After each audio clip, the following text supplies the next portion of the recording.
Well, thank you, Pastor, and welcome everyone to our Monday night Sermon Online meeting.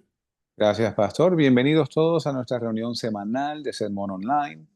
I'm going to be continuing a series that we started last week, and I'll be using a PowerPoint presentation, which unfortunately is in English only.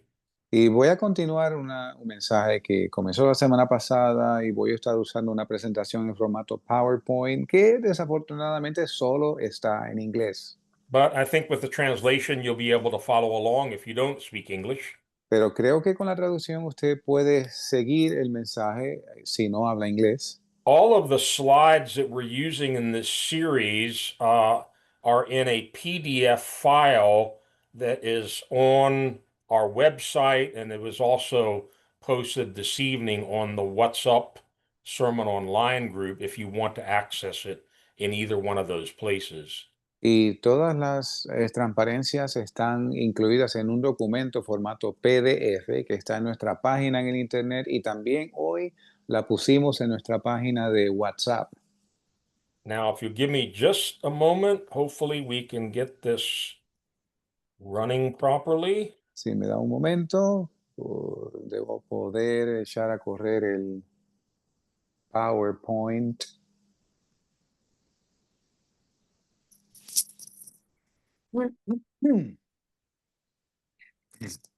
Everybody seeing that? ¿Todo el mundo ve eso? Yes. Yes? Okay. Yes.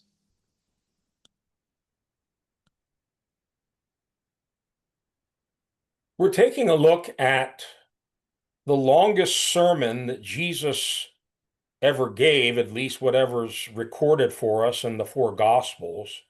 Y estamos echando un vistazo al sermón más largo que Jesús dijo en los 4 evangelios.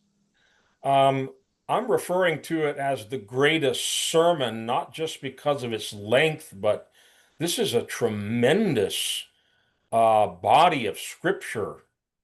Y me refiero a él como el sermón más grande jamás dicho, no solo por su longitud, lo largo que es, sino por su contenido. Es una gran pieza de la escritura.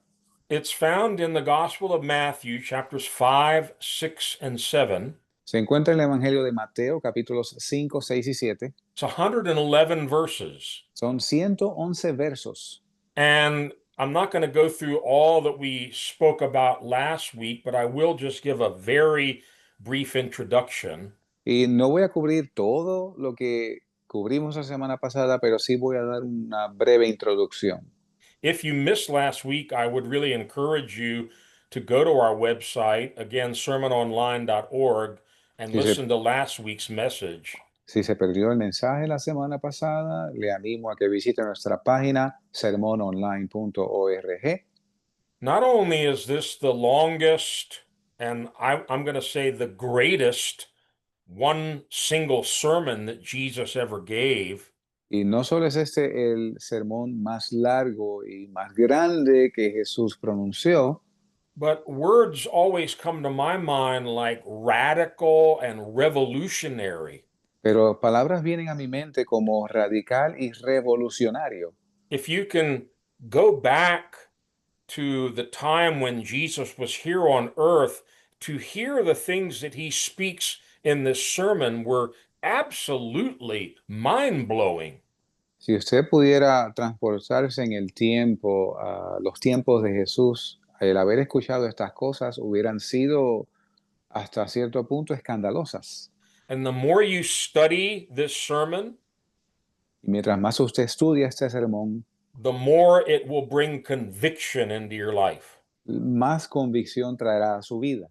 You're not going to go through this study, and I'm certainly not feeling, wow, I've arrived. I'm really a good Christian now. Usted no va a pasar por este estudio y va a pensar al final, oh, ya lo alcancé, soy un gran cristiano por completo. So let me run through a list of just some observations that we made last week. Así que déjeme cubrir brevemente unas observaciones que hicimos la semana pasada. As I mentioned, it's 111 verses long. It's 3 chapters. Según mencioné, cubre 3 capítulos, 111 versos. Unlike a lot of the other teachings and preachings that Jesus gives in the Gospels, this is not interrupted by anyone. Y a diferencia de otros sermones y parábolas que Jesús comparte en los evangelios, este There's sermón es sin interrupciones. there's no Pharisees, there's no disciples asking him questions. He just goes bam, bam, bam, bam, 111 verses. No hay fariseos o discípulos haciendo preguntas, sino que él va sucesivamente uno detrás de otro hasta 111 versos. What is often mentioned throughout the sermon is the kingdom of God, the kingdom of heaven. Lo que se menciona repetidamente en el sermón es el reino de Dios, el reino de los cielos. And many actually view this sermon as sort of like the bylaws or the constitution of the kingdom of God.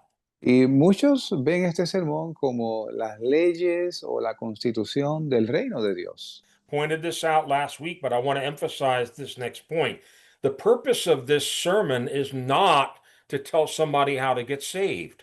Y lo mencioné la semana pasada y lo vuelvo a repetir. El propósito de este sermón no es indicarle a una persona cómo ser salva. There are other teachings, other preachings of Jesus that serve that purpose, but that was not the purpose for this sermon. Y hay otras enseñanzas de Jesús que sirven ese propósito de salvación, pero ese no es el propósito de este sermón.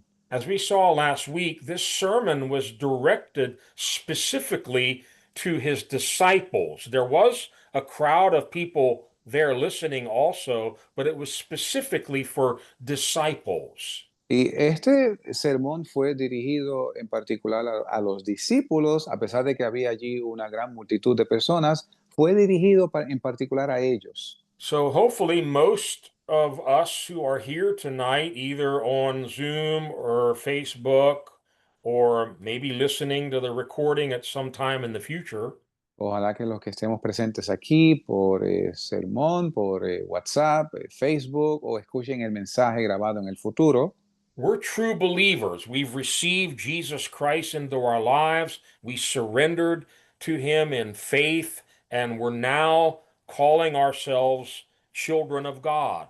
nosotros somos verdaderos creyentes, recibimos a Cristo en nuestro corazón por fe y ahora somos hijos de Dios. Or another way of putting it, we're citizens of God's kingdom now. O poniéndolo de otra manera, somos ciudadanos del reino de Dios. So throughout this sermon, Jesus is going to be giving us very, very important instructions on how to live a kingdom life. Y a través del sermón, Jesús nos va a impartir unas enseñanzas muy importantes sobre cómo vivir en el reino de Dios. And when Jesus gets to the very end of the sermon in chapter 7, Y cuando Jesús llega al final del sermón, en el capítulo 7 de Mateo, he explains that putting into practice the things that he's teaching us in this sermon will help us to build our spiritual house on the rock.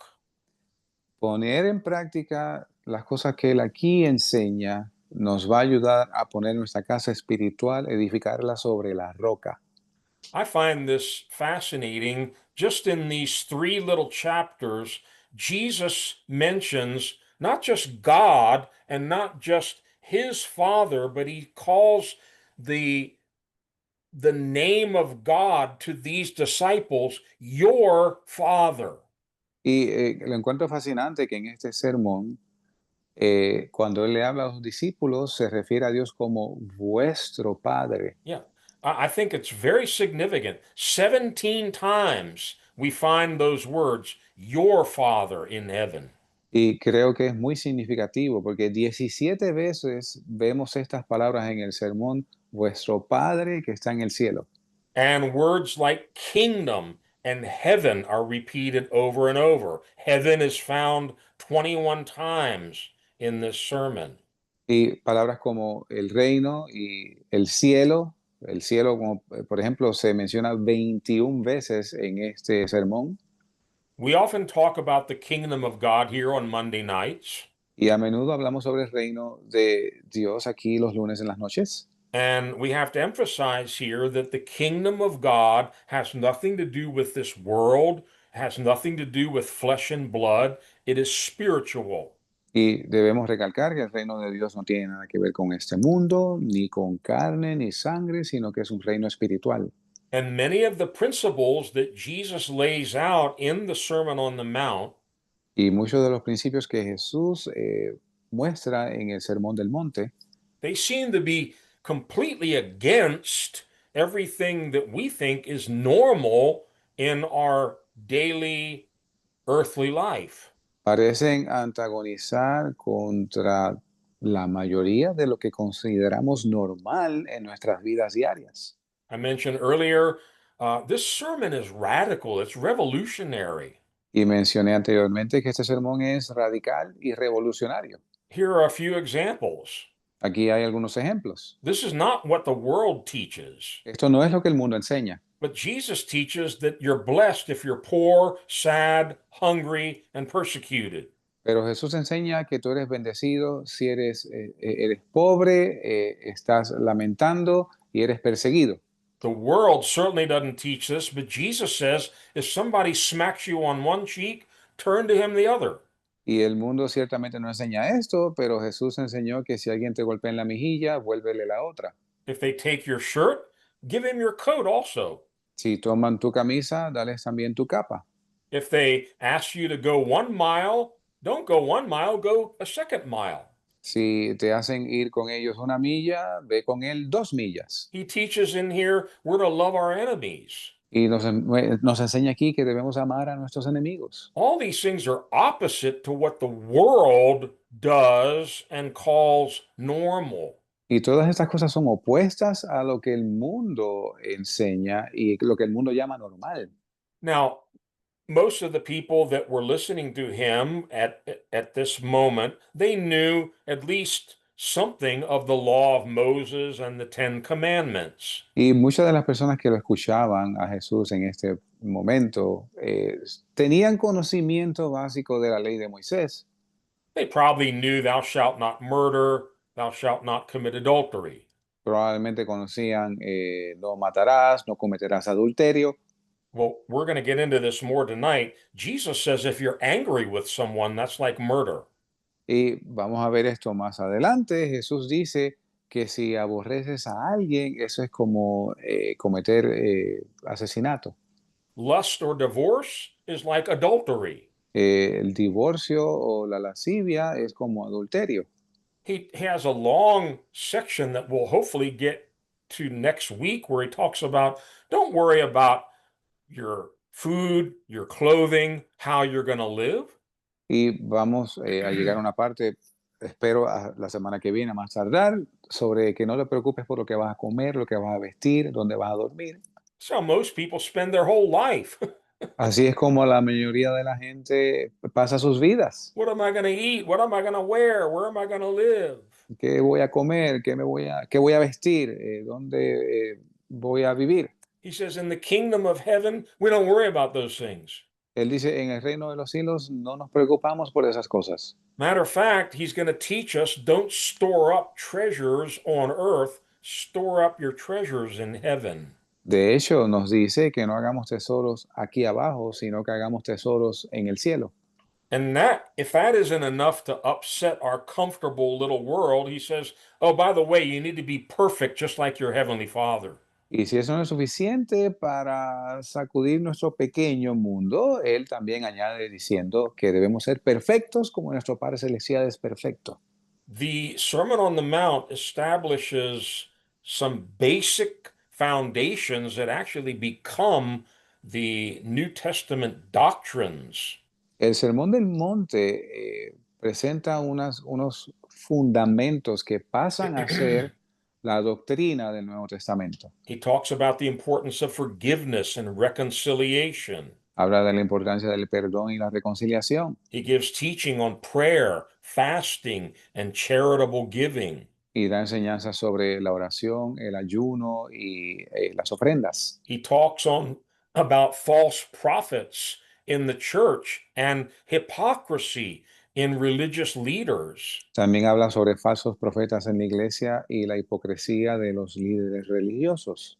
He helps us as true disciples, as followers of Christ, y nos ayuda como verdaderos discípulos, como verdaderos seguidores de Cristo, to have what I'm going to call kingdom priorities in our life. a tener lo que voy a llamar prioridades celestiales en nuestras He vidas. he talks a lot about rewards in heaven and also punishment in hell. Y habla también sobre recompensa en el cielo y castigo en el infierno. It's amazing how he gets all of these things into 111 verses. It's really not that long if you were to read it nonstop. It doesn't take too long. Y es asombroso cómo él resume todo este contenido en 111 versos, que no es muy largo si usted decide leerlos de corrido. I mentioned earlier, if you really study this sermon, I guarantee you it will bring conviction in your life. Y le garantizo que si usted estudia este sermón, le va a traer convicción a su vida. It'll make you uncomfortable. Y lo va a hacer, lo va a poner incómodo. And let me give you a little bit of a secret here. Y le voy a compartir un secreto aquí.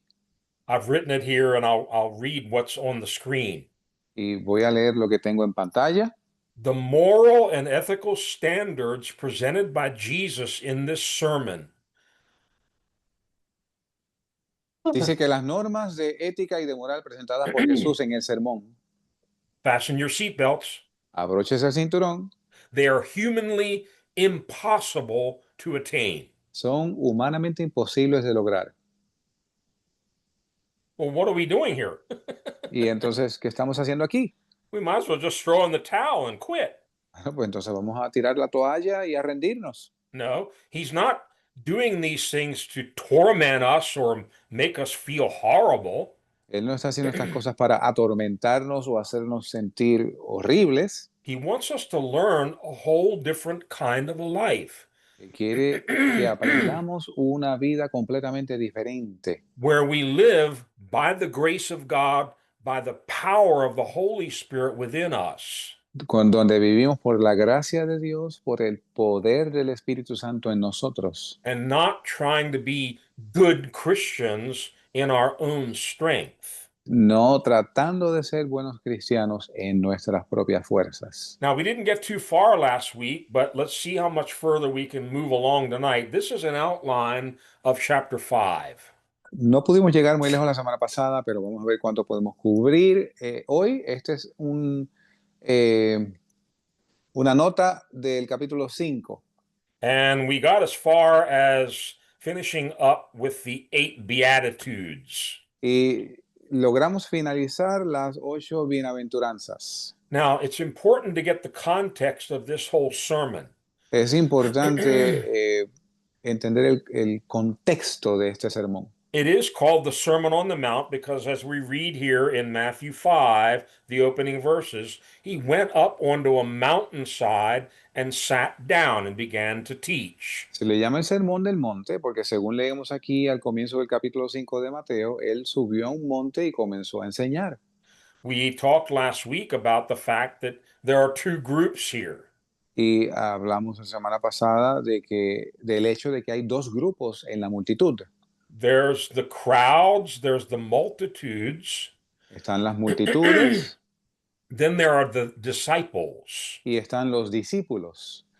The emphasis is on the disciples. Y el énfasis es en los discípulos. And notice in verse 2 it says, his disciples came to him and he began to teach them, saying. Y noten entre los versos 1 y 2 cómo dice, sus discípulos vinieron a él y abriendo su boca les enseñaba diciendo. Now,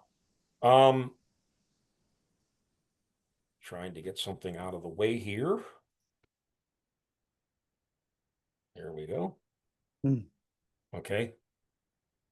I'm going to run through these real quick. If you missed this from last week, please go back and listen. But Jesus tells us 8 keys or secrets to being blessed in the kingdom of God. Y Jesús nos muestra 8 secretos o claves de ser bendecido en el reino de Dios. First one is to be humble.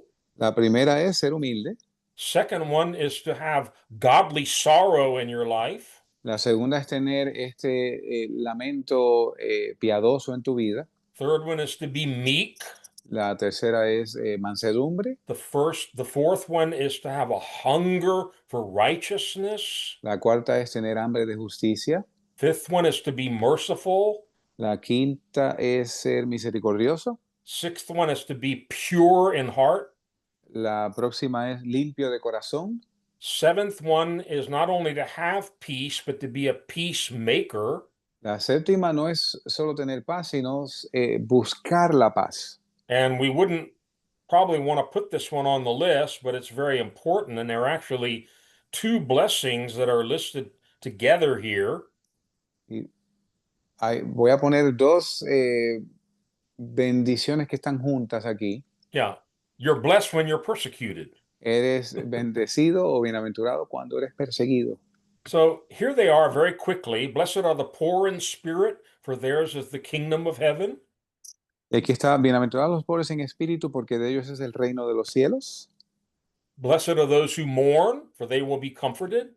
Bienaventurados los que lloran, porque ellos serán consolados. Blessed are the meek, for they will inherit the earth. Bienaventurados los mansos, porque ellos heredarán la tierra. Blessed are those who hunger and thirst for righteousness, for they will be filled. Bienaventurados los que tienen hambre y sed de justicia, porque ellos serán saciados. Blessed are the merciful, for they will be shown mercy. Bienaventurados los misericordiosos, porque ellos alcanzarán misericordia. Blessed are the pure in heart, for they will see God. Bienaventurados los limpios de corazón, porque ellos verán a Dios. Blessed are the peacemakers, for they will be called the sons of God. Bienaventurados los pacificadores, porque ellos serán llamados hijos de Dios. And blessed are those who are persecuted because of righteousness, for theirs is the kingdom of heaven. Bienaventurados los que padecen persecución por causa de la justicia, porque de ellos es el reino de los cielos. And blessed are you when people insult you, persecute you, and falsely say all kinds of evil against you because of me. Rejoice and be glad, because great is your reward in heaven, for in the same way they persecuted the prophets who were before you. Bienaventurados sois cuando por mi causa os vituperen y os persigan y digan toda clase de mal contra vosotros mintiendo. Regocijaos y alegraos porque vuestro galardón es grande en el cielo, porque así persiguieron a los profetas que fueron antes de vosotros. And then we continue in verse 13. Y continuamos en el verso 13. Two things Jesus tells these disciples: you are the salt of the earth and you are the light of the world. Dos cosas le dice Jesús a sus discípulos: ustedes son la sal de la tierra y la luz del mundo. These are very important metaphors. Pero son metáforas importantes. Let's talk a little bit about salt. Hablemos un poco sobre la sal. You might be able to think of other interpretations, but I just listed a few things here. Usted quizás piense sobre otras interpretaciones, pero yo enumeré algunas aquí. Why would Jesus call a disciple to be salt? ¿Por qué llamaría Jesús a los discípulos a ser sal? Well, we all know we put salt on our food because it gives it more flavor. Todos sabemos que le ponemos sal a nuestra comida porque les da más sabor. But salt has been used over the years for a far more important purpose. Pero la sal se ha utilizado a través de los tiempos para propósitos más importantes. It preserves food and it hinders rotting and corruption and decay. Preserva alimentos y previene la descomposición. So there's a tendency in the world for corruption because of sin and because of the fallen nature of humanity. Y hay una tendencia en el mundo a la corrupción por causa del pecado y la naturaleza caída de la humanidad. Salt helps to hinder the advance of that rottenness, that corruption that's in the world today. Y la sal ayuda a prevenir el avance de esa corrupción, esa podredumbre que hay en el mundo hoy. The citizens of God's kingdom, they stand for righteousness. Los ciudadanos del reino de Dios están por la justicia. And we're here to hinder the corruption of lawlessness and uncleanness and impurity and all the things that sin causes in the earth. Y estamos aquí para detener el avance de la anarquía y de la corrupción y de la contaminación que el pecado produce. Salt does something else also. La sal hace algo más. When it gets into a wound, it stings. You've probably experienced that. Cuando entra en una herida, arde. Probablemente usted ha experimentado eso. So, being the salt of the earth, we're going to create a stir. Y ser la sal de la tierra, vamos a crear un poco de agitación. Jesus already warned us about persecution. We're not going to be popular. Not everybody's going to like us. Y ya Jesús nos advirtió sobre la persecución. No vamos a ser populares, no le vamos a caer bien a todo el mundo. And very often, our very presence spoils the party. Y muy a menudo nuestra mera presencia arruina la reunión. People who want to sin and just live a carnal, worldly life, real disciples of Christ are going to make them feel uncomfortable. Y personas que quieren vivir en pecado y vivir el mundo, el pueblo de Dios, los siervos de Dios los van a hacer sentir incómodos. So we must not be afraid of this call. He's called us to be salt. Y no debemos tener miedo de este llamado. Fuimos llamados a ser sal. Stand up against corruption. Y párese firme contra la corrupción. Stand up against lawlessness and disorder. Y párese firme contra la anarquía y el desorden. Stand for righteousness. Y párese firme por la justicia. And sometimes, like salt getting into a wound, it might cause a little bit of a sting for people around you. Y a veces, tal como la sal en una herida, quizás provoque ardor en las personas alrededor nuestro. But salt does something else also. Pero la sal también hace algo más. It makes you thirsty. Te hace tener sed, It creates thirst. crea sed. And our presence will hopefully create thirst in other people to want to know the God that we serve, the Christ that saved us. Y nuestra presencia, ojalá, cause en otras personas sed de Dios. We could do a whole sermon just on this, but I got to keep moving along. Pudiéramos hacer un sermón solo en esto, pero tengo que seguir. We're the salt of the earth. We're also to be the light of the world. Y somos la sal de la tierra, también somos llamados a ser la luz del mundo. One thing about light that the Bible often speaks about, it exposes things. Una cosa que tiene la luz, que la Biblia a menudo muestra, es que expone las cosas. You can hide in darkness, but when you turn on the lights, it manifests, it exposes things. Usted se puede ocultar en la oscuridad, pero cuando usted está expuesto a la luz lo muestra, lo descubre todo. And remember, Jesus is talking specifically to his disciples here. Y recuerden que Jesús le está hablando específicamente a sus discípulos aquí. You are followers of me. Now you're going to be light in the world, just like I'm light in the world. Ustedes son seguidores míos, así que ustedes van a ser luz del mundo, así como yo soy la luz del mundo. Don't hide your light. Don't hide who you are.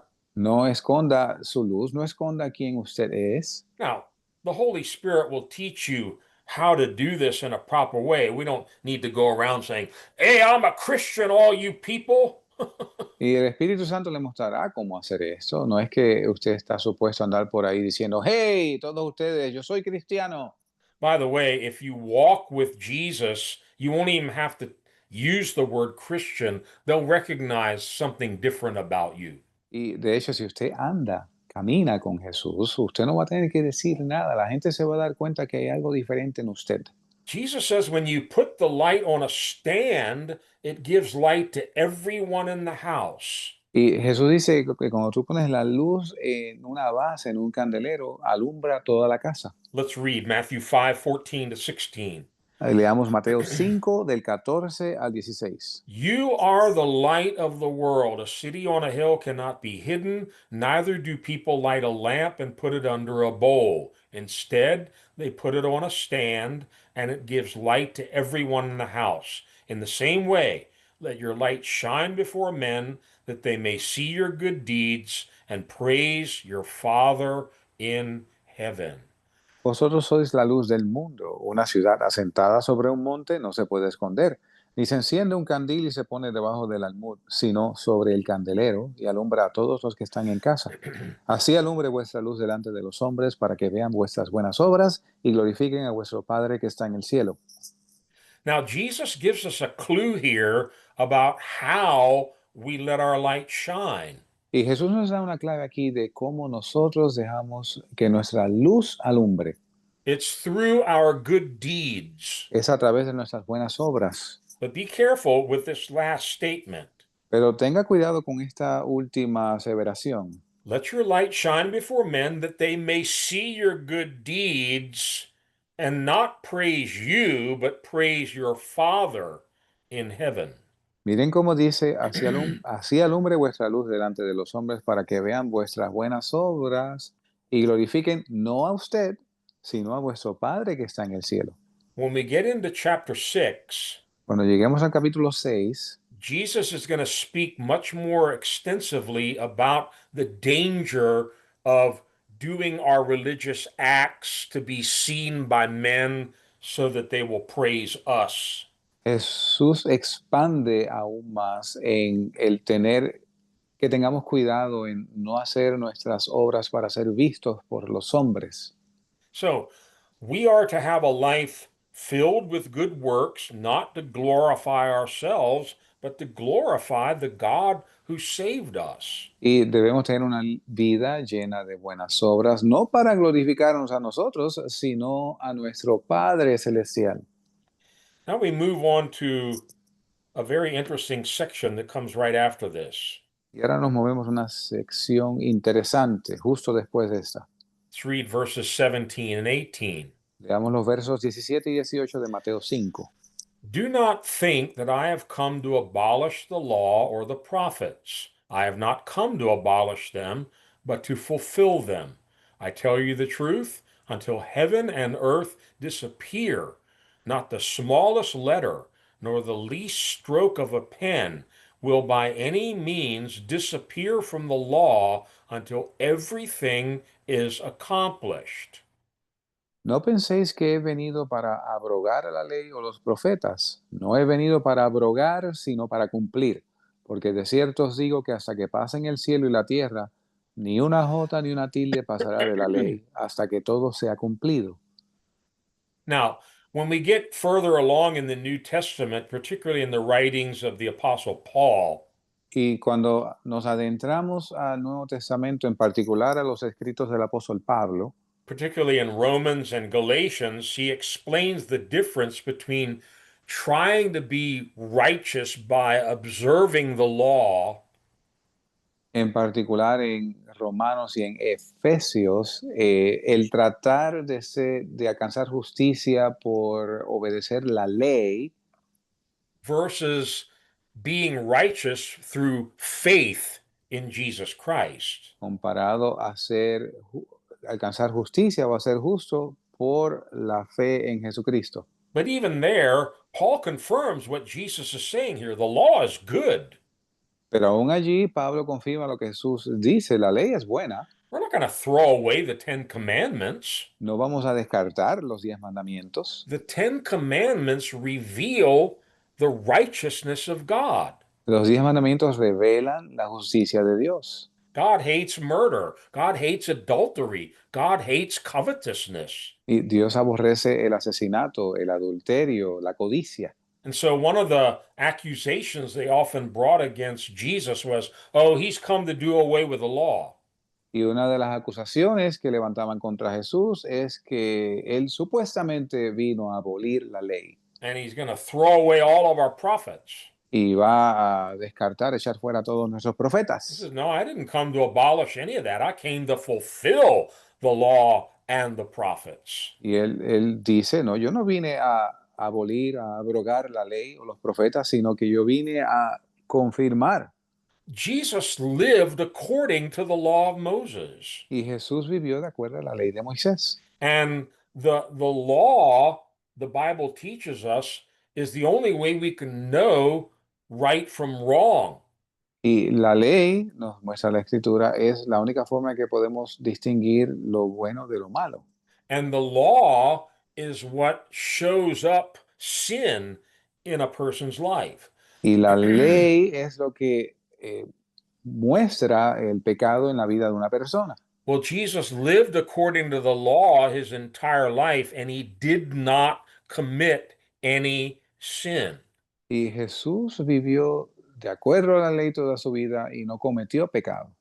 Now, the next section is even more interesting. La siguiente sección es aún más interesante.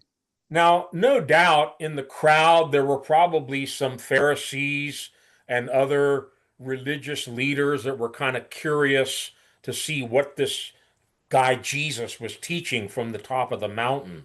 Y probablemente en la multitud habían algunas personas que estaban intrigadas en lo que Jesús tenía que decir y enseñar en el monte. Because remember, they were often listening to him to see if they could catch him on some fine point. Porque recuerden que estas personas, escribas y fariseos, a menudo le escuchaban para ver si podían prenderlo en alguna palabra que dijese. And from time to time in the Sermon on the Mount, he mentions the Pharisees and other experts in the law and their hypocrisy. Y de vez en cuando, durante el Sermón del Monte, él menciona a los escribas y a los fariseos y su hipocresía. Try to imagine you're a Pharisee standing in the crowd hearing this for the very first time. Y trate de imaginar que usted es un fariseo entre la multitud y usted está escuchando esto por primera vez. This is absolutely revolutionary. Esto es absolutamente revolucionario. Verses 19 and 20. Versos 19 y 20. Anyone who breaks one of the least of these commandments and teaches others to do the same will be called least in the kingdom of heaven. But whoever practices and teaches these commands will be called great in the kingdom of heaven. For I tell you that unless your righteousness surpasses that of the Pharisees and the teachers of the law, you will certainly not enter the kingdom of heaven. De manera que cualquiera que quebrantare uno de estos mandamientos muy pequeños y así enseñare a los hombres, muy pequeño será llamado en el reino de los cielos. Mas cualquiera que los hiciere y enseñare, ese será llamado grande en el reino de los cielos. Porque os digo que si vuestra justicia no fuere mayor que la de los escribas y fariseos, no entraréis en el reino de los cielos. Remember, the kingdom of God is righteousness, peace, and joy in the Holy Spirit. That's what Paul teaches in Romans. Recuerden lo que Pablo enseña en Romanos, el reino de Dios es justicia, paz y gozo. Righteousness is very important in any kingdom, certainly in God's kingdom. La justicia es muy importante en cualquier reino, más aún en el reino de Dios. And Jesus emphasizes here again, I'm not advocating breaking God's commandments. Y Jesús una vez más indica aquí, yo no estoy sugiriendo que se quebranten los mandamientos de Dios. I'm not advocating some kind of a free-for-all where everybody can do whatever they want to do. No estoy sugiriendo que haya un libertinaje donde todo el mundo haga lo que quiera hacer. He says, anyone who breaks one of the least of these commandments and then teaches others to do the same will be called least in the kingdom of heaven. Él dice que cualquiera que quebrante uno de estos mandamientos muy pequeños y así enseñar a los hombres muy pequeños será llamado en el reino de los cielos. Listen to this next part. This jumped out at me last week when I was studying this. Y esto saltó a mi vista cuando estaba estudiando la semana pasada. Observen la siguiente sección. Whoever practices and teaches. Mas cualquiera que los hiciere y enseñare. We've been talking about this for probably 4 or 5 years now. Hemos estado enseñando esto probablemente por 4 o 5 años ya. From Hebrews 5, we need to be teachers of God's word, not just listeners. De Hebreos 5, debemos ser maestros de la palabra de Dios, no solo oidores. A disciple, a citizen in God's kingdom, practices God's word and then teaches it to others. Un discípulo, un ciudadano del reino de Dios, practica la palabra de Dios y la enseña a otros. Jesus says those who practice and teach these commands will be called great in the kingdom of heaven. Y Jesús dice que los que hicieren y enseñaren estos mandamientos serán llamados grandes en el reino de los cielos. Now, the Pharisees were very, very proud of how righteous and holy they were.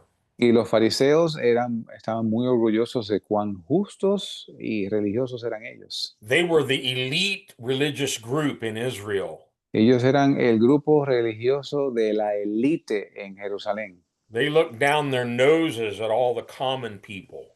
y miraban a los demás por debajo de ellos. I can only imagine if one of them was standing there when Jesus spoke these words. Y solo me puedo imaginar si algunos de ellos estaban allí de pie mientras Jesús decía estas palabras. Unless your righteousness surpasses that of the Pharisees and the teachers of the law, you will certainly not enter the kingdom of heaven. Que si vuestra justicia no fuere mayor que la de los escribas y fariseos, ciertamente no entraréis en el reino de los cielos. Whoa, ¡Au! what does that say to the Pharisees? ¿Qué le dice esto a los fariseos? You're not entering the kingdom. Ustedes no van a entrar al reino. With all their religion, with all their ceremonies, with all their robes and prayers and traditions, Jesus says, you guys are not going to enter the kingdom of heaven. Con toda su religión, con toda su apariencia, con todas sus leyes, ustedes no van a entrar al reino de los cielos. All the teachers of the law, these were experts. They knew the commandments inside and out. Todos los maestros de la ley eran expertos, sabían los mandamientos de atrás para adelante. Jesus said, with all your knowledge, you're not entering the kingdom of heaven. Y Jesús dice, con todos sus conocimientos, ustedes no van a entrar al reino de los cielos. Because to enter the kingdom of heaven, you need a totally different kind of righteousness. Porque para entrar al reino de los cielos necesitas una justicia completamente diferente. Let me try to help you with this. I'm not sure I fully understand, but I'll tell you what I do understand. Déjeme tratar de ayudarle con la parte que yo entiendo. Jesus was not saying you need even more strict rules than what the Pharisees have already laid on you. Jesucristo no estaba diciendo, ustedes necesitan leyes aún más estrictas que la de los fariseos. He's talking about a whole different kind of righteousness. Él está hablando sobre un tipo de justicia completamente diferente. It's a greater righteousness. Es una justicia mayor. We can call it kingdom righteousness. Podemos llamarle la justicia del reino. And again, this righteousness only comes through a relationship with Jesus Christ, the King. Y esta justicia solo viene a través de una relación con Jesucristo, el Rey. This kingdom righteousness surpasses any form of religious self-righteousness. Esta justicia del reino supersede, sobrepasa con mucho cualquier justicia propia.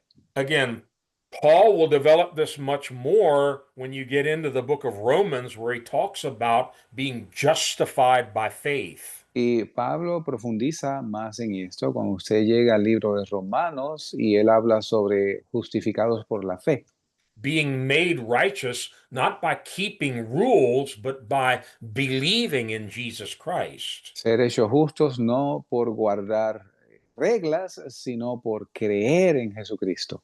But remember, Jesus doesn't stop to explain each one of these points. He's just going bam, bam, bam, bam.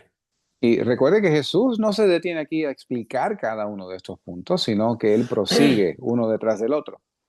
Now, let me prepare you for the next portion of Matthew chapter 5. Y déjeme prepararlo para la próxima parte de Mateo capítulo 5. Basically, from verse 21 all the way to the end of chapter 5, which is verse 48. Básicamente desde el verso 21 hasta el final del capítulo 5 de Mateo, que es el verso 48, Jesus is going to mention a number of the commandments from the law of Moses, Jesús va a mencionar un sinnúmero de leyes de la ley de Moisés.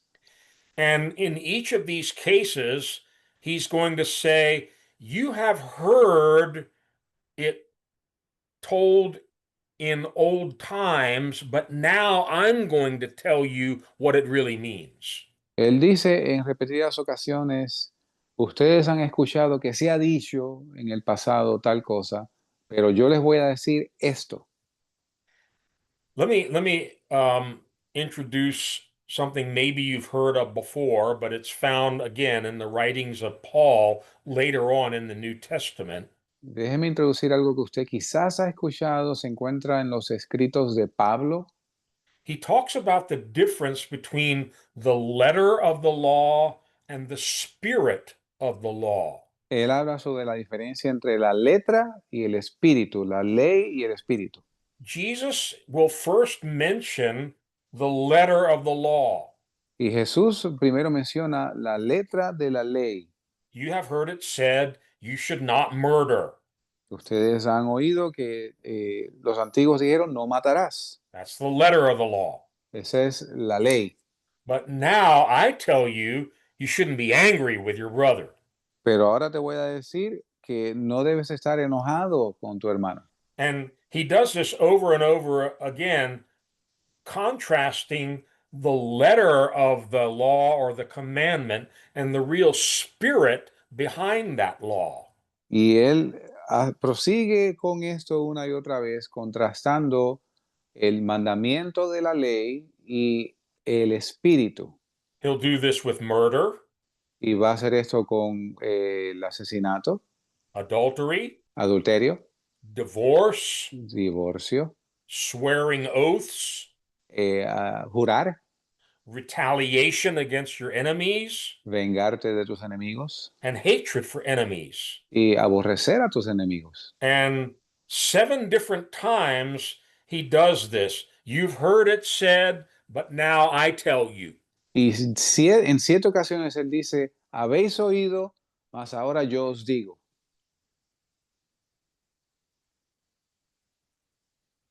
Now, we all know the Old Testament law was literally inscribed on tablets of stone on top of Mount Sinai.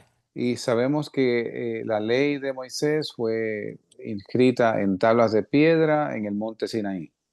But in 2 Corinthians, Paul talks about the fact that that Old Testament law was written on tablets of stone, but the New Testament law is written on human hearts. Y Pablo expone que la ley de Moisés fue escrita en tablas de piedra, pero la ley del Espíritu está escrita en el corazón. Another way of putting it, the Old Testament law was external rules and regulations. Otra forma de ponerlo es que la ley del Antiguo Testamento era externa. The New Testament law that's going to produce kingdom righteousness is internal, it's inside your heart. La ley del Nuevo Testamento que va a producir justicia del reino es interna, es en tu corazón. And the prophet Ezekiel prophesied about this Y el profeta Ezequiel profetizó sobre esto. in Ezekiel chapter 36, En Ezequiel capítulo 36, verses 26 and 27, versos 26 y 27. that this new law is going to require first a new heart. Que esta nueva ley va a requerir primero que nada un nuevo corazón. Very important. Muy importante. Listen to what he says. Escuche lo que él dijo. I will give you a new heart and put a new spirit in you. I will remove from you your heart of stone and give you a heart of flesh. and I will put my spirit in you and move you to follow my decrees and be careful to keep my laws. Y os daré corazón nuevo y pondré espíritu nuevo dentro de vosotros y quitaré de vuestra carne el corazón de piedra y os daré un corazón de carne y pondré dentro de vosotros mi espíritu y haré que andéis en mis mandamientos y guardéis mis decretos y los pongáis por obra. So when a sinner comes to Jesus, Así que cuando un pecador viene a Jesús, and we teach different ways of explaining that, they're born again or they're born from above. y enseñamos esto de diferentes formas, nacidos de nuevo, They, nacidos be, de arriba, they become a child of God. pasan a ser hijos de Dios. But it's more radical than just joining a new religion. Pero es más radical que simplemente unirse a una nueva religión. Ezekiel here is talking about a heart transplant. Y Ezequiel aquí está hablando de un trasplante de corazón. Yeah, I will remove your old heart of stone and give you a new heart of flesh. Yo te voy a remover tu antiguo corazón de piedra y te voy a dar un corazón de carne. No wonder Paul says, if any man be in Christ, he is a new creation. No en balde, el apóstol Pablo dice, si alguno está en Cristo, nueva creación es. All the old has passed away, everything has become new. Las cosas viejas pasaron y aquí todas son hechas nuevas. So, what's going to be happening in these next verses? Hopefully, this will help us to understand a little bit. Y lo que vamos a ver en los próximos versos probablemente nos ayuden a entender esto mejor. Again, going back to verse 17 and 18, Jesus isn't throwing away the Ten Commandments. Regresando a los versos 17 y 18 de Mateo 5, Jesús no está desechando los 10 mandamientos, He's actually expanding them. de hecho los está expandiendo. The Old Testament law referred to literally killing a person. La ley del Viejo Testamento se refería literalmente a matar a una persona.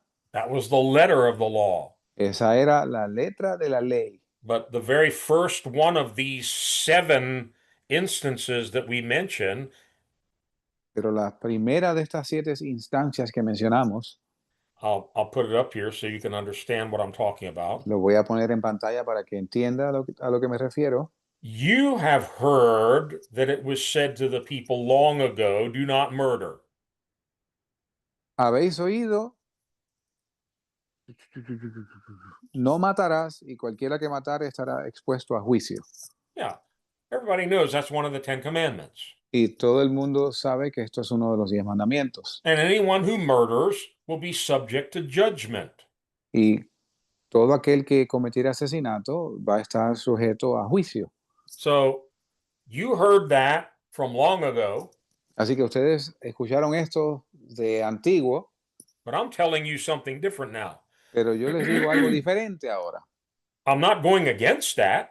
Yo no voy contra esto. I'm going to expand it and help you now to understand the spirit of that law. Y voy ahora a expandirlo y ayudarte a entender el espíritu de la ley. Let's read this whole portion, verses 21 to 22. Leamos la porción completa, versos 21 y 22 de Mateo 5. You have heard that it was said to the people long ago, do not murder, and anyone who murders will be subject to judgment. But I tell you that anyone who is angry with his brother will be subject to judgment. Again, anyone who says to his brother, Raka, is answerable to the Sanhedrin, but anyone who says, you fool, will be in danger of the fire of hell. Oísteis que fue dicho por los antiguos, no matarás, y cualquiera que matare estará expuesto a juicio. Mas yo os digo que cualquiera que sin razón se enojare contra su hermano, estará en peligro del juicio. Y cualquiera que dijere a su hermano raca, estará en peligro del concilio. Y cualquiera que le dijere fatuo, estará expuesto al infierno de fuego. Wow. Wow. Anybody beside me get angry this past week? ¿Alguien aparte de mí se enojó esta semana pasada? Jesus said it's like murder. Jesús dice que esto es como matar. Actually, anger contains the very seeds and the spirit of murder. Y de hecho, la ira contiene la semilla del espíritu de asesinato.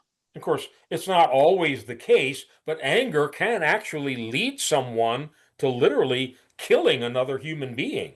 Y no es siempre el caso, pero la ira definitivamente puede llevar a un ser humano a matar a otro. But Jesus said when you get angry with somebody and start calling them a fool and an idiot, you're murdering them.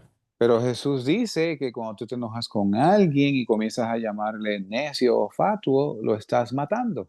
And you will be in danger of the fire of hell. Y estarás expuesto al infierno de fuego. This is serious. Eso es serio, It's very serious. muy serio. And this is the first of 7 instances like this where Jesus says, "Oh, you thought it was bad under the old covenant? Wait till I explain to you how it works now in the kingdom of heaven." Y esta es la primera de 7 instancias en las cuales Jesús dice, oh, ¿tú pensabas que era difícil en el Viejo Testamento? Espera a que veas cómo funciona en el reino. Now, anger often leads to broken relationships. Y la ira a menudo lleva a relaciones rotas. And Jesus is now going to take a little detour and talk about being reconciled with someone when that relationship is broken. Y ahora Jesucristo va a tomar un pequeño desvío y va a cubrir cómo debemos buscar la reconciliación cuando una relación se ha roto. Remember, I listed at the beginning, one of the things that Jesus does over and over in this sermon is establish kingdom priorities. Y mencioné anteriormente que una de las cosas que Jesús hace una y otra vez en este sermón es establecer las prioridades del reino. He often uses the word first, as he does here in this passage. Y a menudo él utiliza la palabra primero, Yeah, como vemos en do este do pasaje. this first before anything else. Haz primero esto antes de otra cosa. Let's read verses 23 and 24. Leamos ahora los versos 23 y 24. Therefore, if you are offering your gift at the altar, and there remember that your brother has something against you, leave your gift there in front of the altar. First go and be reconciled to your brother, then come and offer your gift. Por tanto, si trajeres tu ofrenda al altar y allí te acordares que tu hermano tiene algo contra ti, deja allí tu ofrenda delante del altar y ve, reconcíliate primero con tu hermano y entonces ven y presenta tu ofrenda. So you're about to bring an offering, some kind of a gift to the altar. This is obviously some kind of a religious act. Así que estás a punto de traer una ofrenda al altar. Esto obviamente aquí en este contexto es un acto religioso. And Jesus says, as you're about to do that, if your conscience convicts you, Y Jesús dice, si tú estás a punto de hacer esto y tu conciencia te trae convicción that your brother has something against you. de que tu hermano tiene algo contra ti. Now, in another place in the Gospel of Mark, he deals with the other side of this. If you have some sort of an offense against your brother.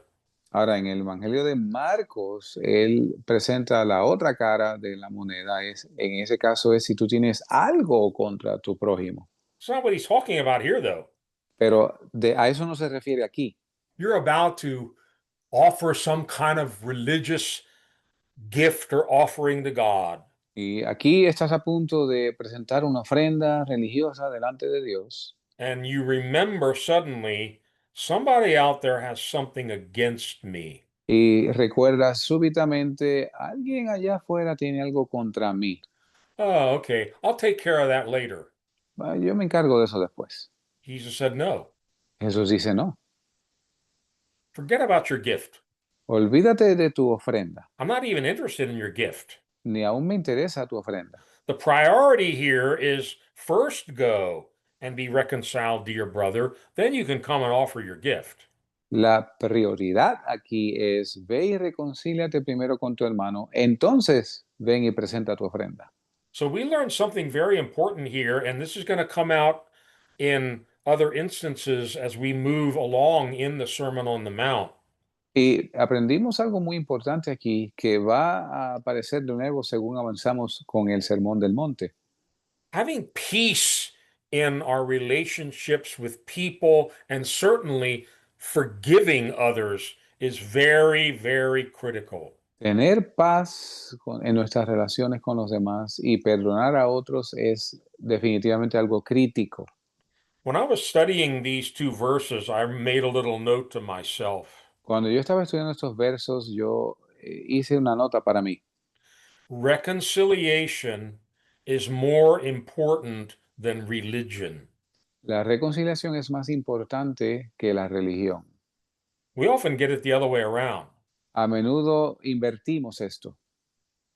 I mean, I've pastored churches where there were family members sitting on either side of the aisle that absolutely hated each other. Y yo llegué a pastorear iglesias donde había miembros de una misma familia a diferentes lados del pasillo y se They, aborrecían, they wouldn't even speak to one another. ni aún se hablaban. And when we tried to get them to reconcile or to forgive, no, I'll never forgive him for what he did to me 25 years ago.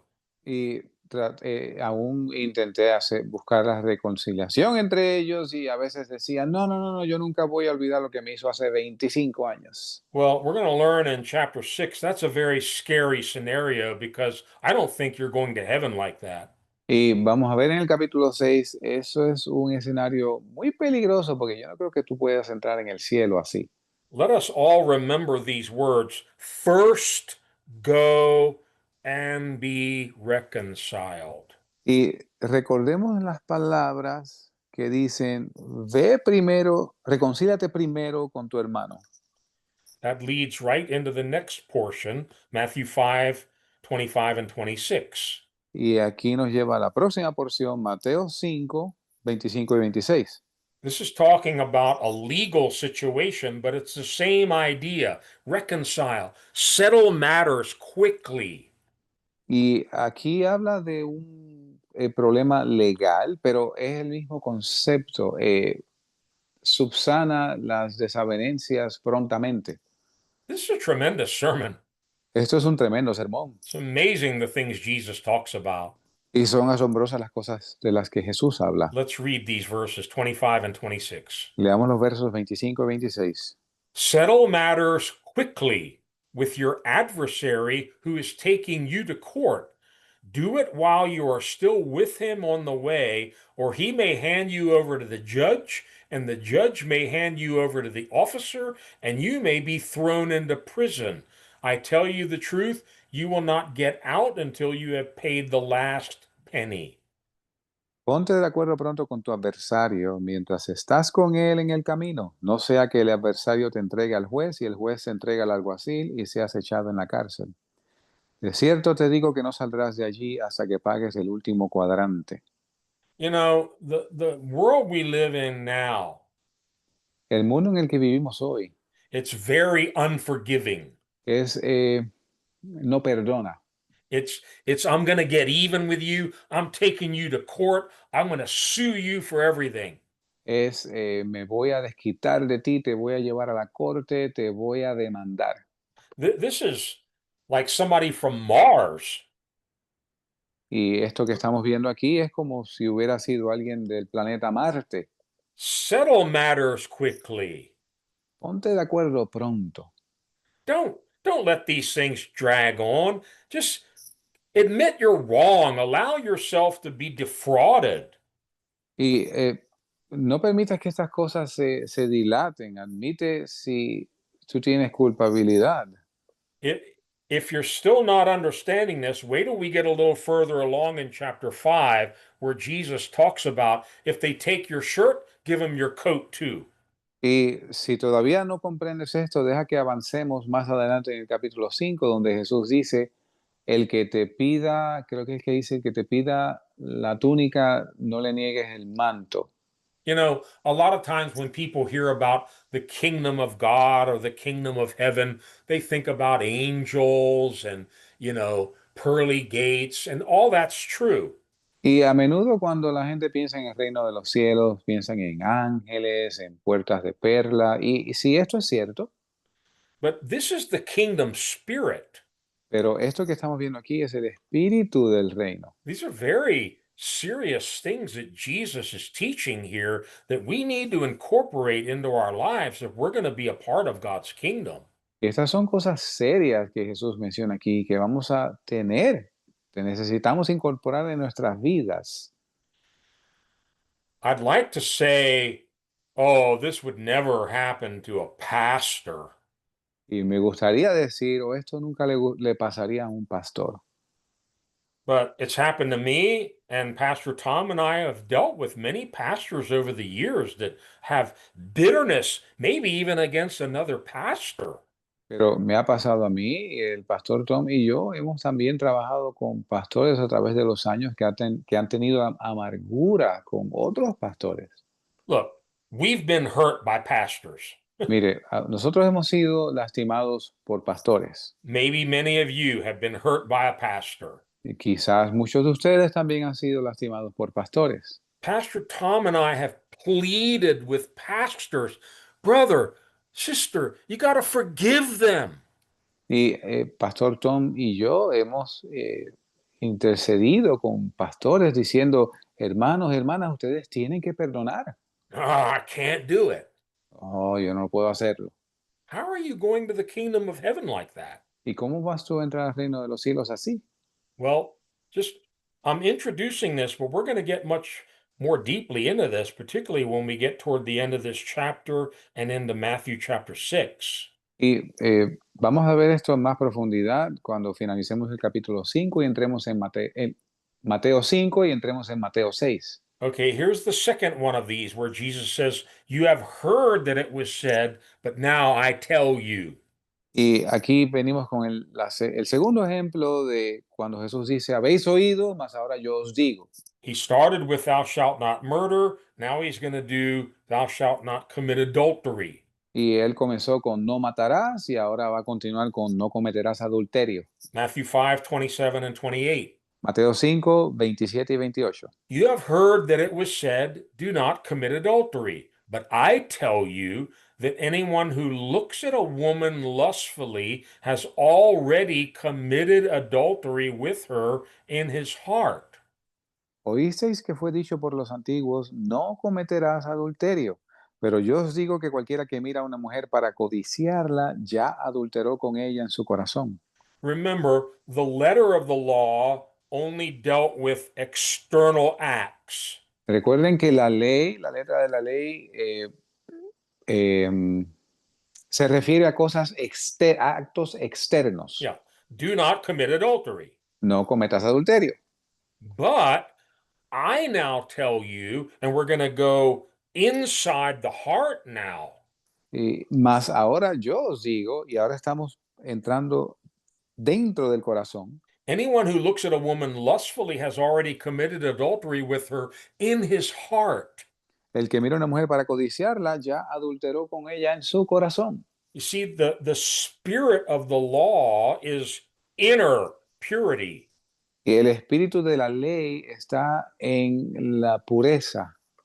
Yeah. What did we learn? Blessed are the pure in heart, for they will see God. Y que aprendimos, bienaventurados los limpios de corazón, porque ellos verán a Dios. How can we possibly have a pure heart? ¿Cómo es posible que tengamos un corazón limpio?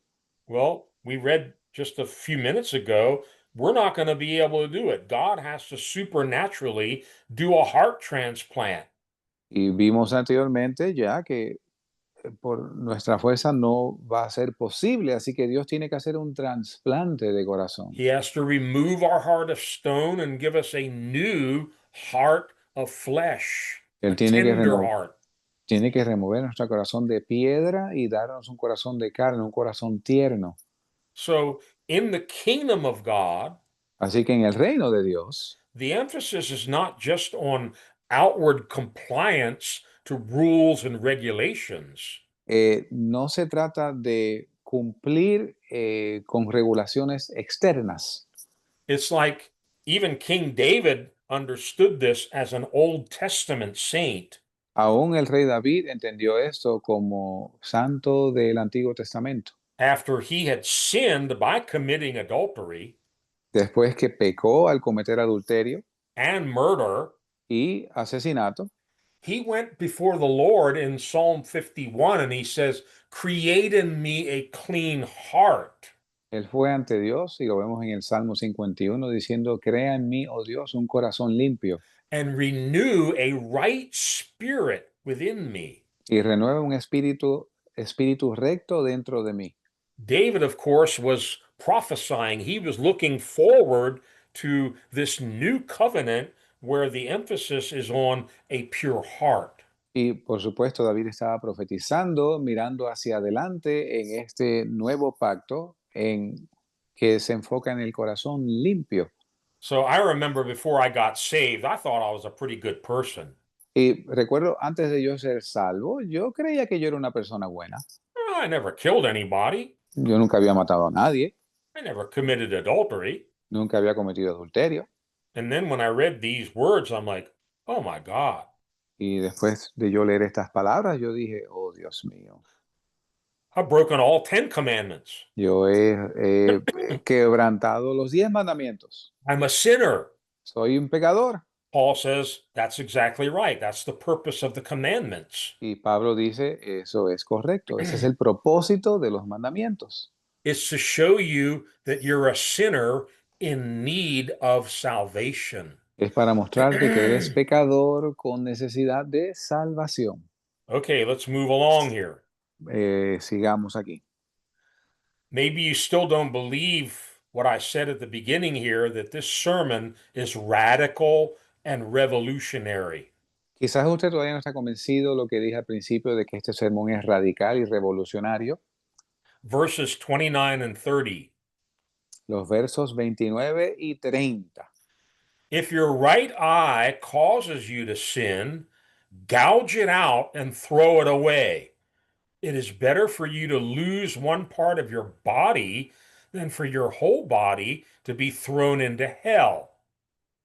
And if your right hand causes you to sin, cut it off and throw it away. It is better for you to lose one part of your body than for your whole body to go into hell. Por tanto, si tu ojo derecho te es ocasión de caer, sácalo y échalo de ti, pues mejor te es que se pierda uno de tus miembros y no que todo tu cuerpo sea lanzado al infierno. Y si tu mano derecha te es ocasión de caer, córtala y échala de ti, pues mejor te es que uno de tus miembros se pierda y no que todo tu cuerpo sea lanzado al infierno. Now, some people actually believe that we need to take Jesus literally here. Y algunas personas piensan que debemos tomar a Jesús literalmente aquí. I personally don't believe that, but I can't argue with them because that's what he says. Y yo personalmente no lo creo así, pero no puedo argumentar con ellos porque eso es lo que dice aquí.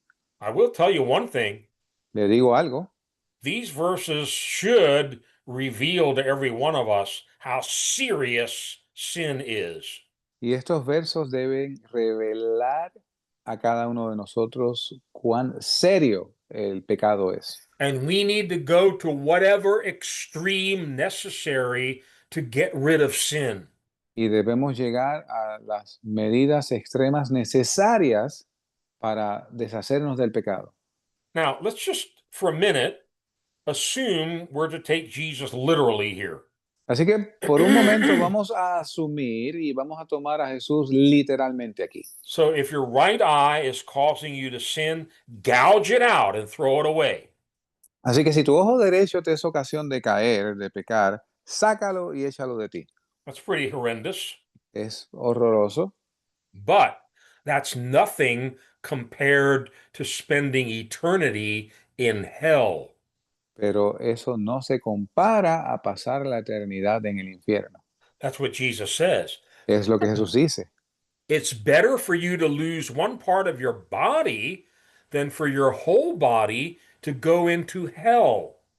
Es mejor que pierdas un miembro de tu cuerpo a que todo tu cuerpo sea lanzado en el infierno. Now, thankfully, when we get into the writings of the Apostle Paul, Y eh, afortunadamente, cuando llegamos a los escritos del apóstol Pablo, he does teach that death is the only way to overcome sin. él enseña que la muerte es la única manera de vencer al pecado. And he develops this in the book of Romans and also in the book of Galatians. Y él desarrolla esto en el libro de los Romanos y en la carta a los Gálatas. But there, he doesn't say we have to self mutilate. Pero allí él no dice que allí él no dice que tenemos que automutilarnos. We have to identify with Christ in his death, in his burial, and in his resurrection. Tenemos que identificarnos con Cristo en su muerte, en su entierro y en su resurrección. We have to reckon ourselves dead to sin. Y debemos considerarnos a nosotros mismos muertos al pecado. And then he talks extensively about how it's the Holy Spirit who mortifies the flesh with all of its evil desires. Y habla más adelante diciendo cómo el Espíritu Santo mortifica la carne con todos sus deseos. So rather than cut off my hand or gouge out my eye, Así que en lugar de cortarme una mano o sacarme un ojo, I would prefer to go to the cross yo voy a preferir ir a la cruz and reckon myself dead to sin y reconocerme a mí mismo muerto al pecado and allow the Holy Spirit to crucify the flesh and put to death all of the deeds of the flesh that war against the Holy Spirit. y permitir que el Espíritu Santo crucifique mi carne y mi carne esté muerta a todas las obras del pecado. In any event, before we leave this, Y en cualquier caso, antes de dejar esta parte, let me repeat these last words. déjeme repetir estas últimas palabras. It is better for you to lose one part of your body than for your whole body to go into hell. Es mejor que uno de tus miembros se pierda y no que todo tu cuerpo sea lanzado al infierno. An eternity in hell, how can that compare to anything in this life? Una eternidad en el infierno. ¿A qué se puede comparar eso en esta vida? So, I'll leave you with this. Así que les dejo con esto. Jesus is definitely telling us, get serious with sin. Jesús definitivamente nos está diciendo, póngase en serio con el pecado. Get serious with lust, with evil desires, with anything that's trying to take you away from God. Y póngase en serio con cualquier deseo de la carne que se oponga a todo lo que sea de Dios.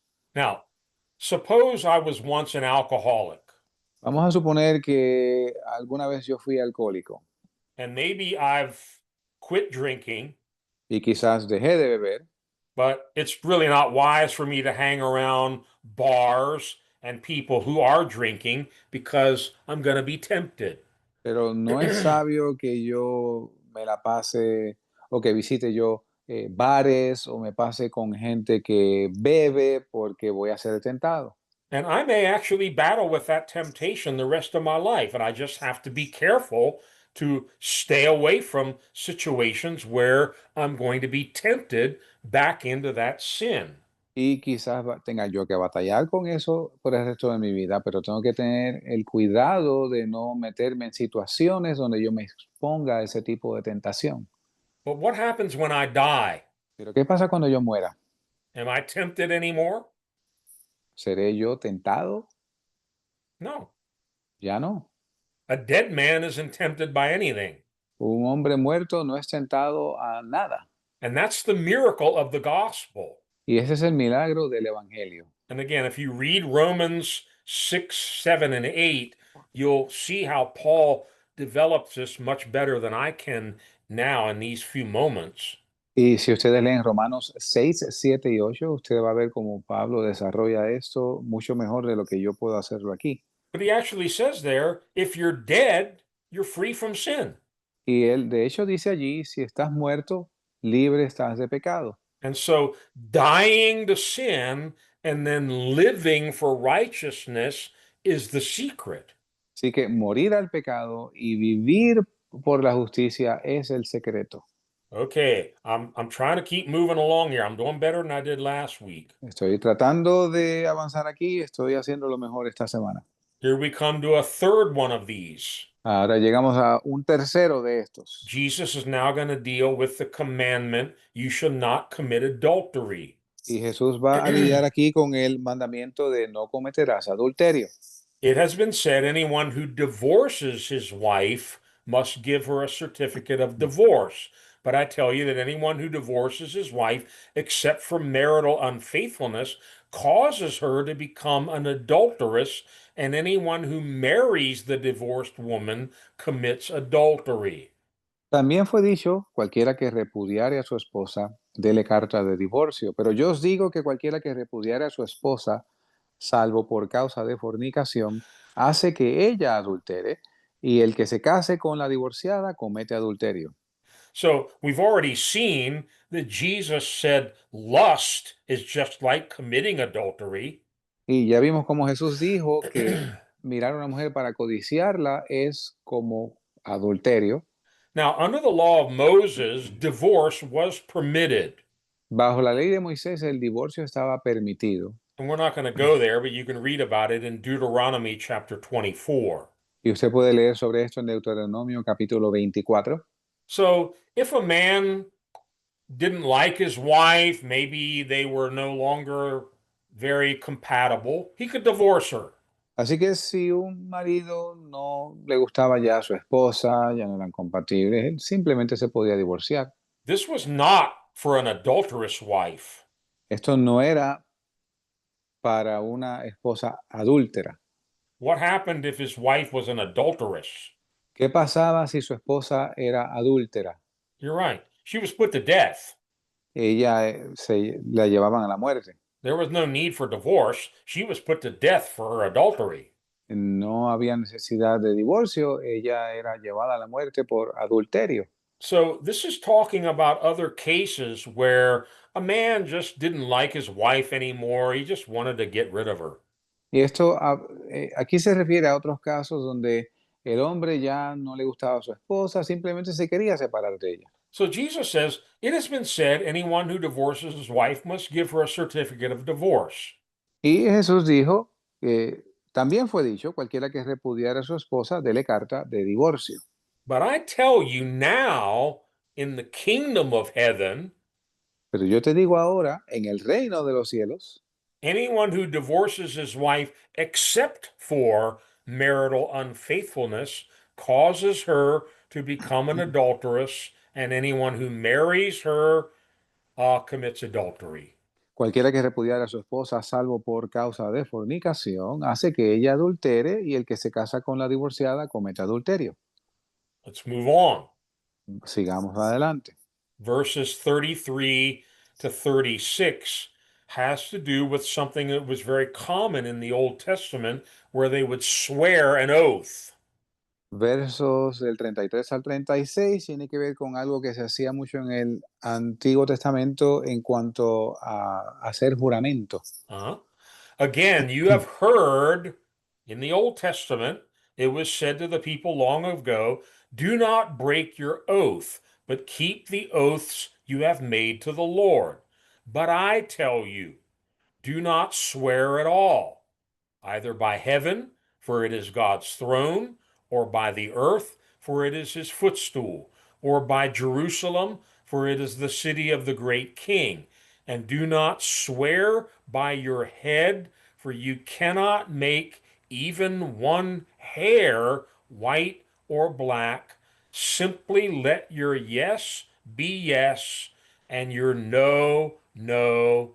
Anything beyond this comes from the evil one. Además oísteis que fue dicho por los antiguos, no perjurarás, mas cumplirás al Señor tus juramentos. Pero yo os digo, no juréis en ninguna manera, ni por el cielo, porque es el trono de Dios, ni por la tierra, porque es el estrado de sus pies, ni por Jerusalén, porque es la ciudad del gran rey, ni por tu cabeza jurarás, porque no puedes hacer blanco o negro un solo cabello, mas sea vuestro hablar sí, sí, no, no, porque lo que es más de esto, del mal procede. So Jesus essentially says, if you're a believer, you're a disciple of Jesus, Así que Jesús esencialmente está diciendo, si tú eres creyente, discípulo, in the kingdom of God, en el reino de Dios, it's not necessary to make an oath. Oh, I swear on the Bible that I'm telling you the truth. no es necesario hacer juramento. Oh, yo juro sobre la Biblia que te estoy diciendo la verdad. Why? ¿Por qué? Because we should always be telling the truth. Porque debemos siempre andar con la verdad. We don't need to swear by God's throne or swear over the Bible. Just tell the truth. No debemos jurar por el trono de Dios o por la Biblia, simplemente di la verdad. And Jesus seems to imply if we go beyond that, we're kind of admitting that we're a liar.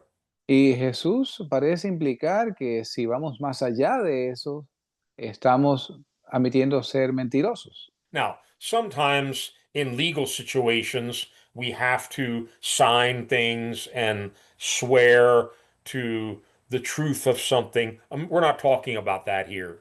Y a veces para situaciones legales hay que firmar algunos documentos o juramentar sobre la Biblia, como aquí en Estados Unidos. No estamos refiriéndonos a eso. Now, I wish I could say it was always like this in the church, but it isn't. Y me gustaría decir que siempre ha sido así en la iglesia, pero no, así no lo es. But Jesus said your yes should mean yes. Pero Jesús dice que tu sí debe significar sí. In other words, your word is enough. En otras palabras, tu palabra es suficiente. Maybe you know some people that you can trust like that, but sadly, there aren't too many people like that around. Y quizás tú conoces algunas personas que son así, pero lamentablemente no abundan mucho. We live in an adulterous and a lying generation. Y vivimos en una generación adúltera y mentirosa. Everybody lies, Todo el mundo miente. and it's almost like nobody even feels conviction for doing it anymore. Y es como si nadie aún sintiera convicción por hacer esto. But I want to focus again on this very last part. Simply let your yes be yes and your no, no. Anything beyond this comes from the evil one. Y quiero enfocarme en el verso 37, donde dice que nos hablase así, sí, no, no, porque lo que es más de esto, del mal procede. Well, in John chapter 8, we're not going to go there. Y no tenemos que ir ahí, pero en Juan capítulo 8, Jesus tells us something very important about the devil, the evil one. Jesús nos dice algo muy importante sobre el maligno. He's the father of lies. Es el padre de mentira. Lying is his native language. Mentir es su lenguaje nativo. He's a deceiver. Es un engañador. And so apparently, when we feel like we have to swear and make an oath to prove that we're telling the truth, maybe it's because we're not. Y cuando sentimos que tenemos que jurar para enfatizar que estamos diciendo la verdad, es porque quizás a veces no la decimos. And maybe we're already giving room to the devil because there's some deception going on. Y quizás le estamos aún dando lugar al diablo porque hay algún tipo de engaño. Now, again, this doesn't forbid taking an oath in a court of law or something like that. Esto no se refiere a hacer un juramento en una corte o algo semejante. Jesus testified under oath before the high priest in Matthew 26.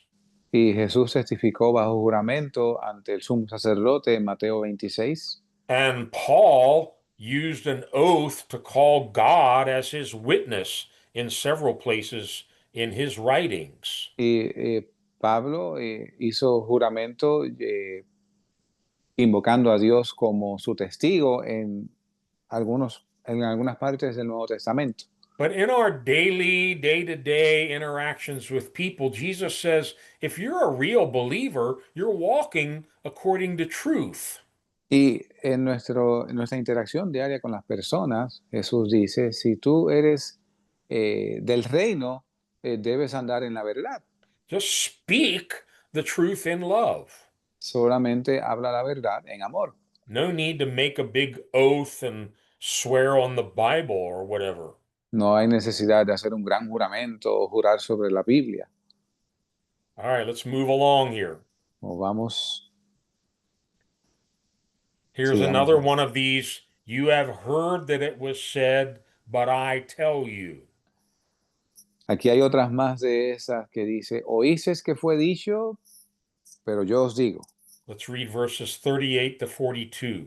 Leamos los versos del 38 al 42 de Mateo 5. You have heard that it was said, eye for eye and tooth for tooth. But I tell you, do not resist an evil person. If someone strikes you on the right cheek, turn to him the other also. And if someone wants to sue you and take your tunic, let him have your cloak as well. If someone forces you to go 1 mile, go with him 2 miles. Give to the one who asks you, and do not turn away from the one who wants to borrow from you. Oísteis que fue dicho ojo por ojo y diente por diente. Mas yo os digo, no resistáis el mal, antes a cualquiera que te hiriere en la mejilla derecha, vuélvele también la otra.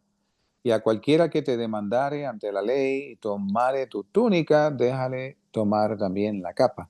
Y cualquiera que te obligare a ir 1 milla, ve con él 2. Al que te pida, dale, y al que quiera tomar de ti prestado, no le rehuses.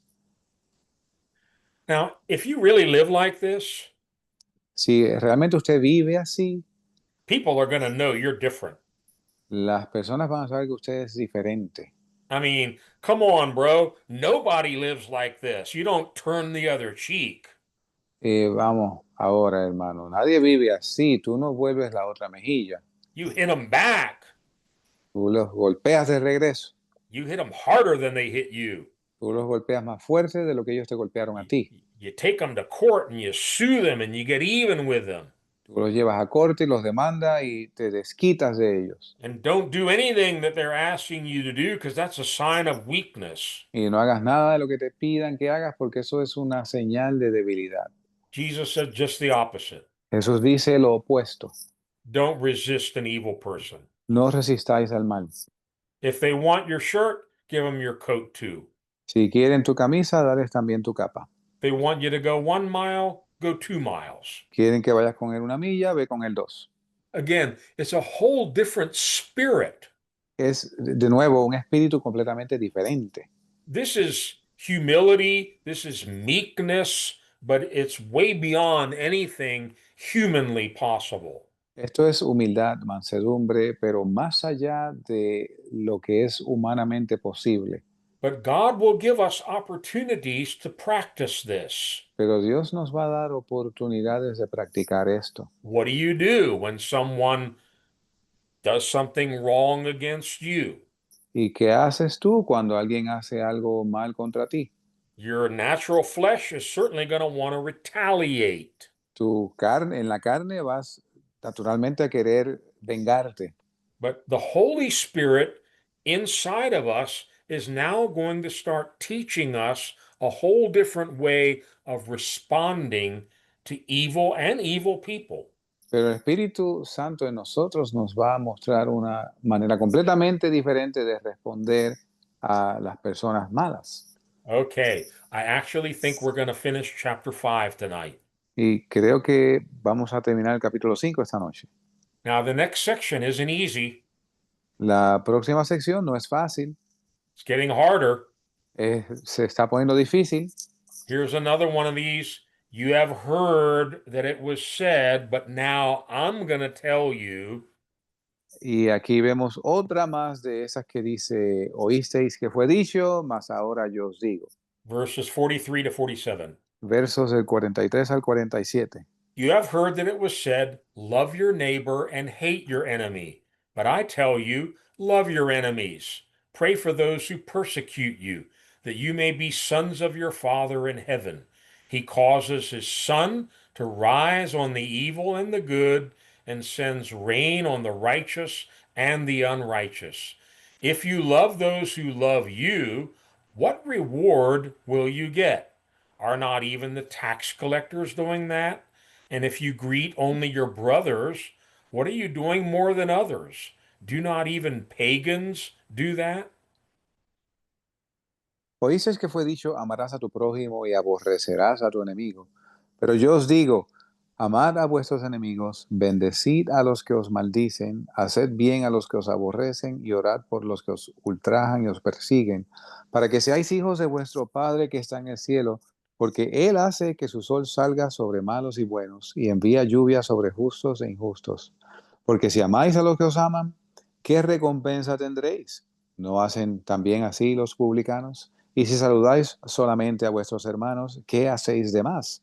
¿No hacen también así los publicanos? Now, when you love an enemy, Cuando tú amas al enemigo, I guarantee you you're going to get their attention. te garantizo que vas a captar su atención. They're going to wonder, what is wrong with this guy?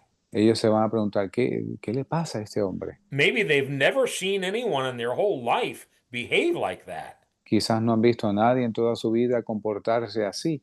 They're so used to, a tit for a tat and I'll get even with you and all that. They don't know how to handle it when somebody loves their enemy.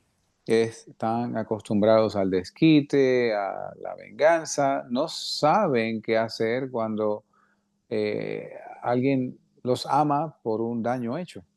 Paul says when you do this, you're heaping hot coals on their head. Y Pablo dice que cuando tú haces esto, ascuas de fuego amontonará sobre su cabeza. Now, we don't always know what the outcome is going to be, but Jesus just says, do this. Love your enemies. Pray for those people who are persecuting you and despitefully using you. Y no sabemos cuál va a ser el resultado, pero aún así Jesús nos dice que amemos a nuestros enemigos y bendigamos a los que nos maldicen y que le hagamos bien a los que nos aborrecen. It's interesting because Jesus then gives the reason why. Y es interesante porque Jesús muestra la razón por qué. He says, when you behave like this, you're reflecting your Father. You're behaving like sons of your Father in heaven. Y Jesús dice, cuando tú actúas de esa manera, tú estás reflejando la imagen de tu Padre que está en el cielo. Well, what does God do? ¿Y qué hace Dios? He causes his sun to rise on the evil and the good and sends rain on the righteous and the unrighteous. Hace su sol salir sobre buenos y malos y hace llover sobre justos e injustos. You want proof that God loves his enemies? ¿Quieres prueba de que Dios ama a sus enemigos? He loved you. Él te ama a ti. He loved me. Él me ama a mí. Jesus, he prayed for those that were nailing him to the cross. Father, forgive them. They don't know what they do. Y Jesús oró por aquellos que lo estaban clavando a la cruz, diciendo, Padre, perdónalos porque no saben lo que hacen. Now, Jesus summarizes this first major section of the sermon in one final verse, Matthew Y, 5:48. y Jesús resume esta primera porción del Sermón del Monte en el último verso, Mateo 5, capítulo 48. Be perfect, therefore, as your heavenly Father is perfect. Sed pues vosotros perfectos como vuestro Padre que está en el cielo es perfecto. Now, you can argue all you want about what the word perfect means and how could Jesus possibly mean we're supposed to be as perfect as God. Y usted puede argumentar todo lo que usted quiera diciendo cómo Jesús pretende que seamos perfectos como Dios. Well, first of all, the word perfect here, Primero que nada, la palabra perfecto aquí it's the Greek word teleos. es la palabra griega teleos. It means having reached its end, Significa haber alcanzado su fin and it can signify something that has completed its growth, it's mature, y puede significar algo que ha completado su crecimiento, está ya maduro, or I like this definition, it has reached its total fulfillment, its complete purpose. Me gusta esta otra definición, algo que ha alcanzado su completo propósito, está cumplido. The problem is, Jesus qualifies his words by saying, be perfect as your heavenly Father is perfect. El problema es que Jesús cualifica su dicho diciendo que seamos perfectos como nuestro Padre que está en el cielo es perfecto. So every son wants to be like their father. Así que cada hijo quiere ser como su Padre. Paul actually says, be imitators of God.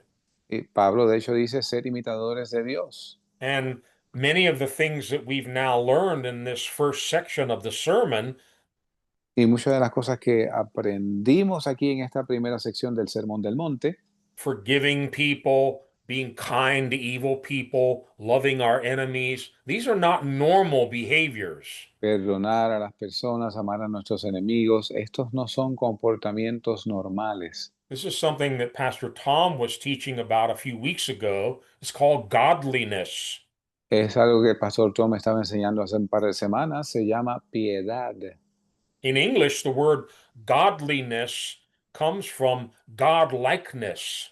En inglés la palabra piedad o godliness significa algo que se parece, se asemeja o es como Dios. Now, even Paul writing to the Philippians, he says, I'm not perfect yet. I haven't arrived, Y Pablo cuando le escribe a los filipenses le dice, no que lo haya alcanzado aún, but I'm striving. I'm pushing forward.